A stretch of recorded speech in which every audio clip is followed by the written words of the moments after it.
বন্ধুরা এখনকার বিশেষ যেটা কথা, যেটা হলো 'ধুরন্ধর 2' অনেক সাকসেস হয়েছে। 'ধুরন্ধর 2' কিন্তু ১ সপ্তাহের মধ্যে কিন্তু ৳৬০০ টাকারও বেশি বিজনেস করে ফেলেছে।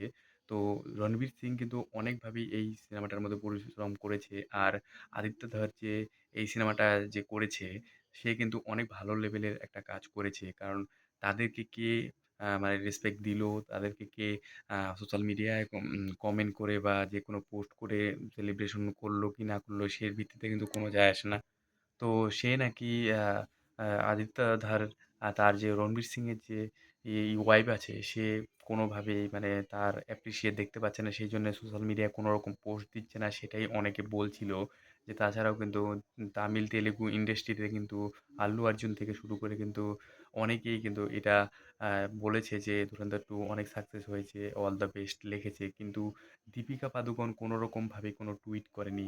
কারণ এটা পার্সোনাল ব্যাপার। কারণ তাদের মাঝখানে কি কথা হয় না হয় সেটা তো আপনারা জানবেন না। সেইজন্যে এটা কিন্তু একটা ভুল কথা যে কোনোরকমভাবেই তাকে অ্যাপ্রিশিয়েট করেনি। কারণ এত বড় একটা হয়েছে মানে সিনেমা হিট হয়েছে। অবশ্যই আলোচনা করেছে। এটা কেন সোশ্যাল মিডিয়ায় বলবে? আর সোশ্যাল মিডিয়ায় বললে পরে সেই সোশ্যাল মিডিয়ার ভিত্তিতে কিন্তু একটা পোস্টের ভিত্তিতে আরেকটা পোস্ট করতে লাগে। কারণ কয়েকদিন আগে ঋত্বিক রোশন এরকম একটা পোস্ট করেছিল যে সেটার বিপরীতে অনেকে আবার ভায়োলেন্ট হয়ে গেছিল। তার পরিবর্তে আরেকটা পোস্ট করেছে। সেইজন্যে যারা সোশ্যাল মিডিয়ায় বেশি অ্যাক্টিভ থাকে, যেই সেলিব্রিটিরা তাদের সিনেমা কম দেখে সেটা একটা মিথও আছে।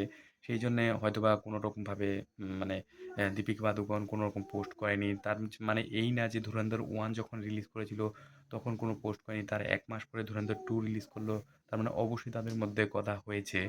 তো এখন কথা হলো এটা কোনোরকমভাবেই সম্ভব না যে দীপিকা পাদুকোন এত বড় একটা সাকসেস দেখে জ্বলছে বা সেইজন্য কোনোরকম পোস্ট করেনি। এটা একদমই সত্যি কথা না।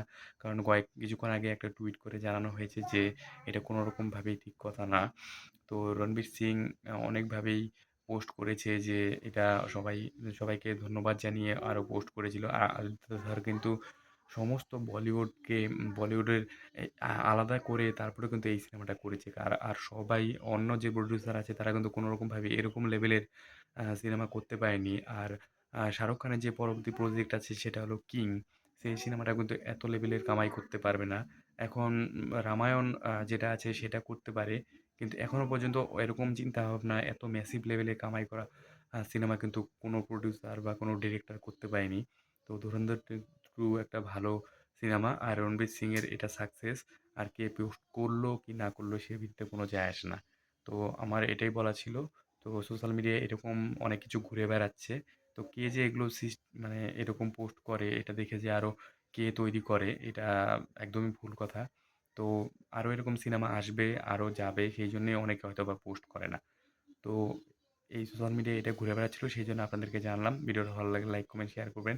অবশ্যই সাবস্ক্রাইব করবেন এরকম টাইপের আপডেট সবার আগে পাওয়ার জন্যে।